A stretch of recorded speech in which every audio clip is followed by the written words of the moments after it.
they actually exited in year 2019, the same unit, 2 years down the road. And even just 2 years, we see that the property appreciated more than 15%. More often than not, people who has a short runway and still need to pay seller stamp duty will lose money.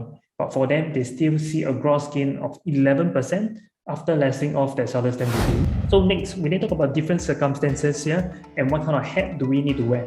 So if you are under the HDB Upgrader, or if not the EC Upgrader as your current identity, you have to be buyers focused because you're upgrading.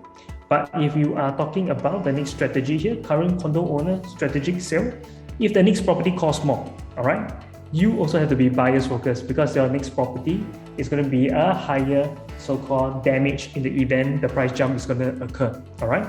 But under this category as well, if the next property will cost less or the same, and there's no immediate need to buy the next property, you will then need to be sitting or you're not wearing the seller's hat. All right. So again, this is very psyche, and I want you to know this because again, many people do not know what to do because they do not have a frame of reference. And over here, I just want to give you some frame of reference. At least you're not wavered by people talking about, hey, it's a seller's market right now, you shouldn't be buying. So like that, we shouldn't be seeing any transaction happening in year 2022, correct? Okay, so we can't see it from that level. We're going to be more clear. With clarity, we will then be able to plan the right strategy for both ends, especially so we are in a transition. So next, we then talk about a current condo owner position. If you are a current owner right now and your property is more than 15 years already, and there is HDB that attain MOP near you right now, okay? That means your property is already stagnating and there's MOP within your demographic and your age is less than 45. That means you are still able to get a 30 years mortgage through refinancing, and the next property will cost more. You got to be buyers focused. But if your property will cost less, and of course you don't need to use it right away, you can be sellers focused as well. So in this instance, when just now I mentioned that your property is more than 15 years, is stagnating, and at the same time there's MOP around you, how are you going to benefit that if you are the sellers in the precinct? So in this instance, Tanglin Regency, it was completed in year 1998. You learned from the previous masterclass, the shelf life actually starts from the TOP date. So number of units here is 210 and 99 from 1994. So we talk about the 15-year shelf life from 1998, cutting all the way through to 2013. And 2013 will be the shelf life of the 15 years. Okay, and you note that Tanglin Regency starts to plateau or drop already, stagnant and plateau already. And to share, it continued to rise later on in year 2016 and a further rise in year 2020. So what causes this rise even though the property is already at its 15-year shelf life? If you recall from the masterclass, the main masterclass of urban transformation, I share about transaction volume equals price appreciation. So what is this transaction volume equals price appreciation? To write on this, basically we saw two HDBs that are within that 5 or 2 km radius that managed to attain MOP. All right, so straight small grid attained MOP in year 2016 to 2017. That created the bumper crop of buyer coming in to upgrade. All right, and the next bumper crop is actually Dawson BTO that attained MOP in year 2020. All right, so that actually created price to go up drastically. And in this instance, Sky Terrace at Dawson and Skyview at Dawson are less than 700 meters away from Tanglin Regency. And in fact, there's an article that shows that Sky Terrace at Dawson sold for a record $1.33 million in the resale market for a HDB flat. So if you are EC MOP upgrader, how does it look like? It's your current so-called property less than 15-year shelf life from MOP. So to note that EC, we talk about the first massive sub-sale, it only happens after 5 years. Okay, so we start the shelf life count on the 5th year mark. So if your property is less than 15 years from the MOP period, if your answer is no, you can consider selling already. Okay, so I'm going to bring you the yes and no thought process whether you should be doing this exit during the seller's market right now. Okay, so if you're holding a property that is that is already basically more than 15 years, you can consider selling and then purchase the next property. So the next thing, if it's less than 15 years, so what are we looking at? Is it under the urban transformation zone? Okay, so if it's under the urban transformation zone, Okay, if the answer is no, you will consider to sell as well. But if the answer is yes, okay, what's next? Does both owners qualify for mortgage? So ECs, when you buy it directly from the developer on first hand, you need to basically be eligible under a family nucleus. More often than not, it's actually husband and wife. Okay, so in this instance, both of them are the owners, and if both can basically qualify for mortgage, we'll look at the next strategy. Okay, so if you can't basically qualify for mortgage, we'll go back to be considered for selling for your next property. But if you can, this is how it looks like. We will decouple it. All right, and to give you exponential growth along the way, and then the decoupled one which exited the property will then be able to buy the next property. So in this instance, that's where we accumulate property along the way. Okay, so next thing we're going to talk about case study number 1 within the urban transformation area. Okay, so that's an EC that we're talking about where we last left off. So upgrading, we talk about this property on hand is Osville. So my next question here is the property under 15 years? The answer is yes. Okay, Ken, 15 years from when? MOP. All right, so we then look at the next thing. Is it under the urban transformation zone? Yes, it is, because just one green line away is basically the Paya Lebar Air Base. And then next thing, we need to talk about the intent, because again, the how and the what will basically form up once we know the intent. So their intent here is basically a dwelling property with good paper value gain. The dwelling means for stay, and they must be near existing primary school. Then at the same time, they are planning ahead for their immediate family proximity. That means their parents or the children's grandparents, all right? And they are staying near Paya Lebar and Aljunied area. So in order to attain these few needs together, we then look at what do? We explore decoupling. So the question of decoupling, can both take mortgage? Yes, because husband and wife are both working. So the equity on hand is through decoupling. So when you decouple, you actually get cash out from the exiting party, and the cash is then used for down payment. At the same time, whatever CPF they have used, they also get back when they exit the property to use it for the monthly repayment, or if not, part of the down payment as well. So because the exiting party is able to basically take a loan, we will take a new loan under that party. So in this instance, it's the wife. So their buying strategy and their needs. So their intent is basically to have good paper value gain while still be in the same primary school. So in Osville itself, their children is actually attending a primary school that's within that location. So I can't basically switch them to a next location, and these needs will be not fulfilled. So what do? We explore decoupling, and decoupling actually allows them to still stay put at the current location. The kids is primary 3. So whenever you do a decoupling, just to share with you, the buyer that buy over the party, all right, will still need to fulfill a 3 years of seller stamp duties on the 50% share that they bought over. All right, so in this instance, they can't sell for the next 3 years. If not, they will be penalized on Osville on seller stamp duty on the 50% share. All right, this is something important for you when you do decoupling. A lot of people don't really focus about that, but this is important for you to take note.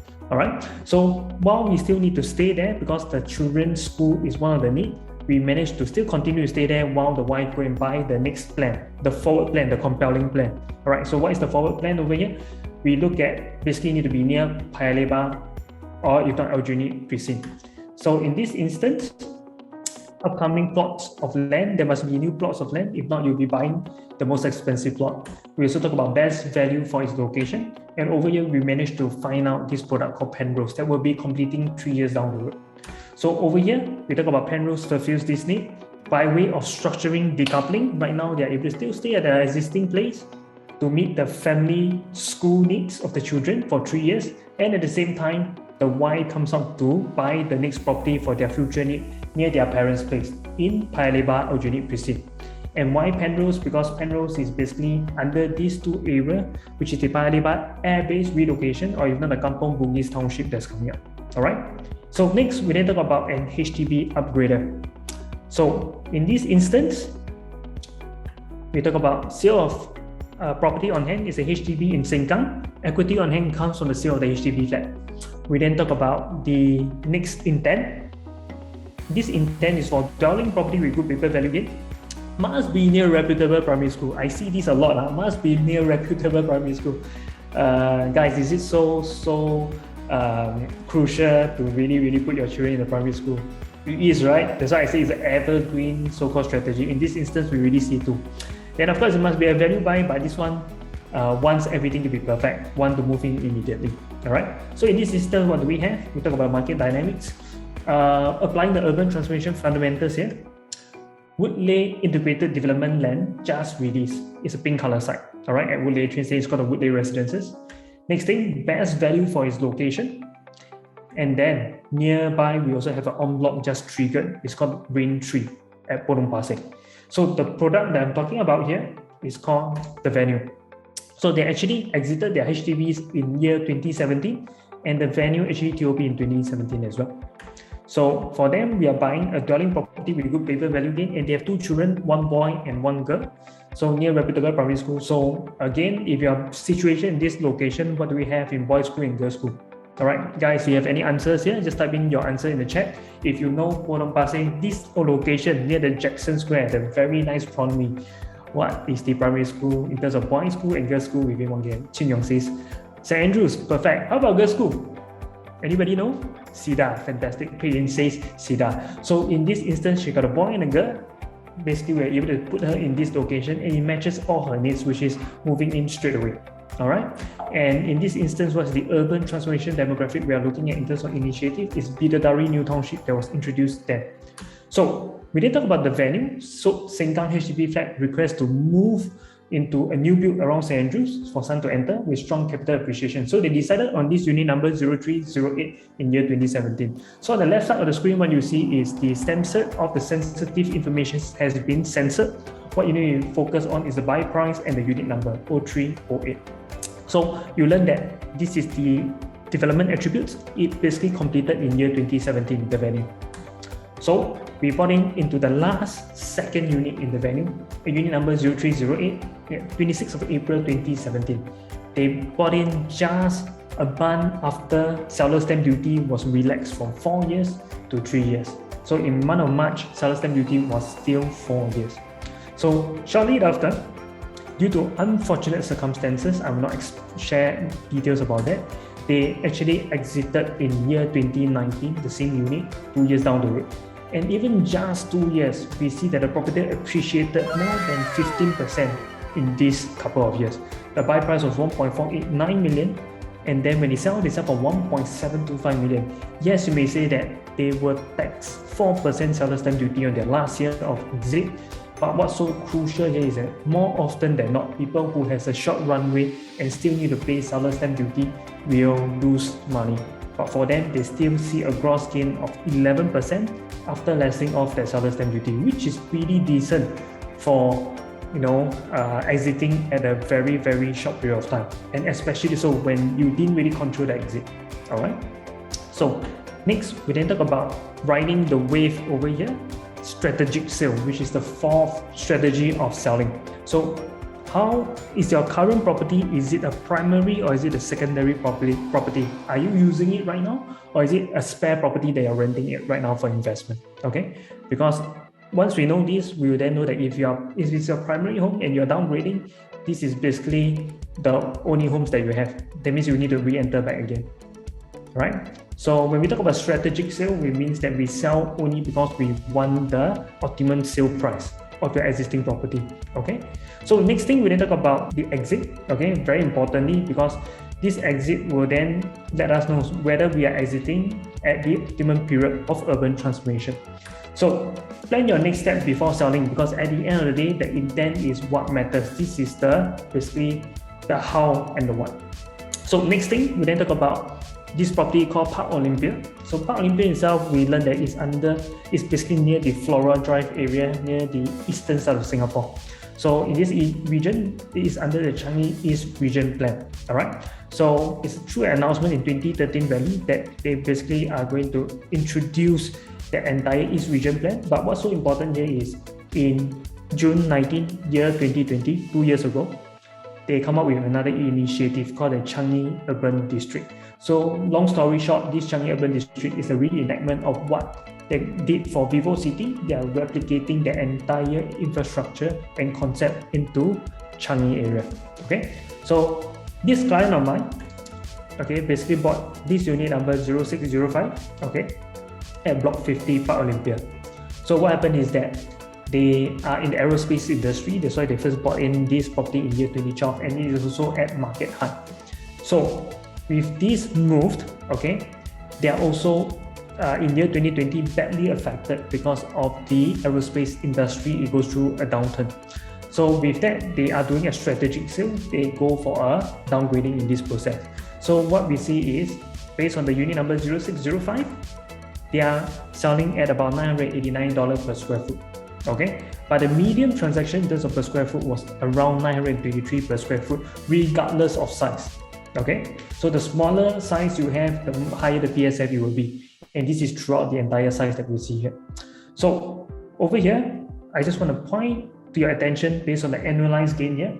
This unit is basically able to annualize at 2.2% per annum. Not a lot for many people out there, but what's so important here is to compare the medium across the board. It's only 0.75% for the rest of the unit type.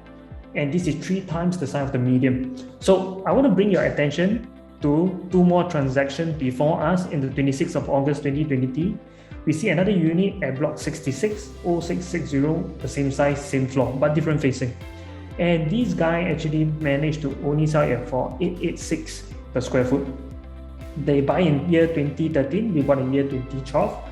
And the purchase PSF is not far apart, only 10 PSF apart. But if you look at the transaction in terms of profit margin here, they only make 52,000 profit, gross profit. And over here, we make 183,000 profit because we know how to use the urban transformation demographic to leverage our exit. So in short, it's more than 130,000 for these so-called downgraders, because at the end of the day, when you're downgrading, what's so important here, you want to maximize your return. But if you don't do it right, look at it over here, the owner that is on 0660, okay, 130,000 lesser. So this is very important because this will give you additional cash flow for you to even do renovation, etc., or even render along the way. So 4 reasons this could be sold above trend. First thing, buying the right property with urban transformation fundamentals. Secondly, buying with an exit in mind. Third, choosing the right consultant for your portfolio, because when they come to me, they say that AKS is year 2020 a good time to sell.